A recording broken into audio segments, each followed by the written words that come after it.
देश और दुनिया की तमाम छोटी और बड़ी खबरों के लिए हमारे चैनल को सब्सक्राइब करना न भूलें और बेल का बटन जरूर दबाएं।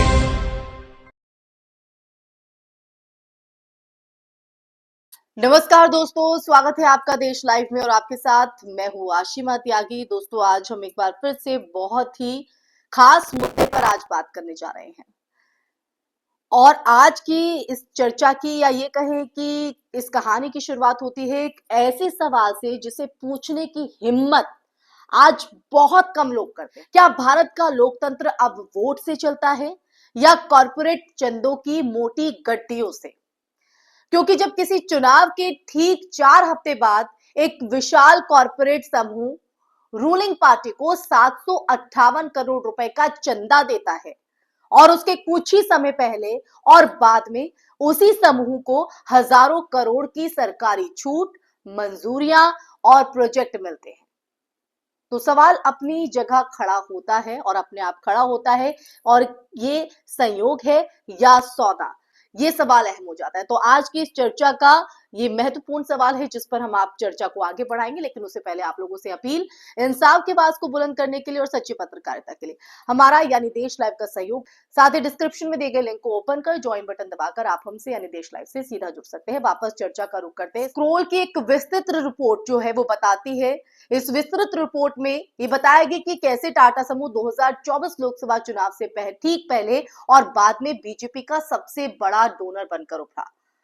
ये चंदा इलेक्टोरल बॉन्ड्स के जरिए दिया गया, वही बॉन्ड जिनकी वजह से भारत में राजनीतिक फंडिंग पूरी तरह अपारदर्शी हो चुकी थी। रिपोर्ट की माने तो उसके मुताबिक मोदी सरकार ने टाटा की जिन सेमीकंडक्टर यूनिट्स को हरी झंडी दी थी उनका कुल लागत अरबों में थी और सरकारी सब्सिडी और इंसेंटिव्स भी असाधारण रूप से बड़े थे।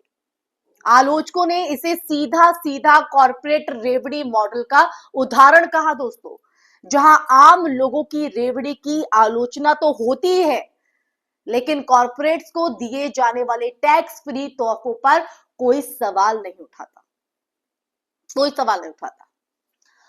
टाटा समूह की 3 बड़ी चिप मैन्युफैक्चरिंग यूनिट्स को केंद्र सरकार से 10,000 करोड़ की राहत मिली, 10,000 करोड़ की। और इस बीच दिलचस्प ये है कि ठीक इसी समय टाटा समूह रूलिंग पार्टी का टॉप फंडर बन गया।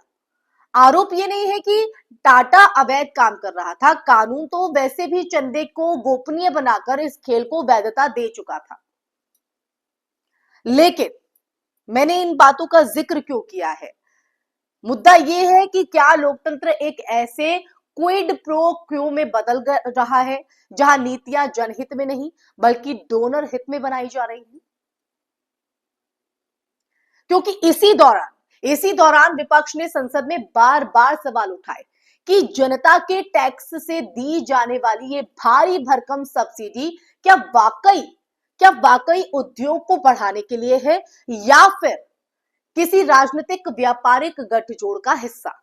दोस्तों, ये जो सवाल है वो इसलिए भी जरूरी हो जाता है, जो सवाल मैं कर रही हूं वो इसलिए भी इंपॉर्टेंट हो जाता है क्योंकि देश की अर्थव्यवस्था में एमएसएमई टूट रहे हैं, बेरोजगारी रिकॉर्ड स्तर पर है और छोटे उद्योगों की बात करें तो उनको एक चौथाई भी वो मदद नहीं मिलती जो बड़े कॉर्पोरेट्स को मिलती है।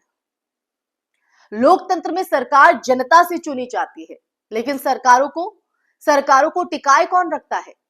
जनता या विशाल कॉर्पोरेट फंडिंग?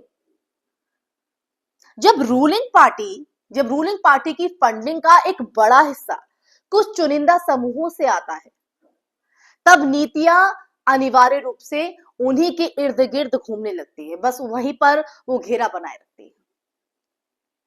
और सवाल ये भी है कि सरकार चिप मैन्युफैक्चरिंग का असली राष्ट्रीय लक्ष्य पूरा करना चाहती है या इस रणनीतिक क्षेत्र को राजनीतिक फंडिंग के एक नए रास्ते में बदल दिया गया है। क्योंकि राष्ट्र की तकनीकी किसके लिए होती है? सुरक्षा, कॉर्पोरेट चंदों के बदले में अगर मिलने वाले जो प्रोजेक्ट्स हैं उन पर अगर तय होती है तमाम चीजें तो सवाल खड़े होंगे ही, क्योंकि ये सिर्फ कारोबार नहीं बल्कि सिस्टम का ढहना भी है दोस्तों। जैसा कि मैंने बताया कि गिराव और अंत में बहुत सरल लोकतंत्र में पारदर्शिता ही भरोसे की नींव है। भरोसा समझ रहे हैं। लेकिन जब चुनावी चंदे के पीछे का खेल छिपा हो, जब सब्सिडी की फाइलें कंपनियों की डोनर सूची में मेल खाती हूं और जब सरकारें सवालों से बचती हूं, जवाब न दे, तब लोकतंत्र मजबूत नहीं होता बल्कि खोखला होता है दोस्तों, खोखला। और शायद यही सबसे बड़ा खतरा है कि आने वाले समय में चुनाव बैलेट से नहीं बल्कि बैंक बैलेंस से तय होंगे। लोकतंत्र तभी बचेगा जब जनता ये समझे, जागरूक हो कि जो रेवड़ी सबसे खतरनाक है वो गरीबों को दी जाने वाली नहीं बल्कि कॉर्पोरेट्स की को चुपचाप बांटी जाने वाली ये रेवड़ियां हैं। और ऐसे में अब जनता को जागरूक होना होगा, यानी आपको और हमको जागरूक होना होगा। अब बारी आप लोगों की है सत्ताधीशों से सवाल पूछने की, अपनी आवाज बुलंद करने की। इसी के साथ इस चर्चा में फिलहाल के लिए बस इतना ही। ये चर्चा आपको कैसी लगी, आपके जहन में क्या सवाल हैं? इस चर्चा को सुनने के बाद, ये सच आपके सामने आने के बाद, आपका राय, आपका नजरिया हमारे लिए, देश हित के लिए बहुत इंपॉर्टेंट, बहुत महत्वपूर्ण है। इसलिए कमेंट बॉक्स में कमेंट करके जरूर बताइएगा दोस्तों। इस वीडियो को ज्यादा से ज्यादा शेयर कीजिएगा, हमारे चैनल देश लाइव को सब्सक्राइब कीजिएगा। फिर हाजिर होंगे एक ऐसे ही मुद्दे के साथ। तब तक के लिए अपना ख्याल रखें। जय हिंद, जय भारत, नमस्कार।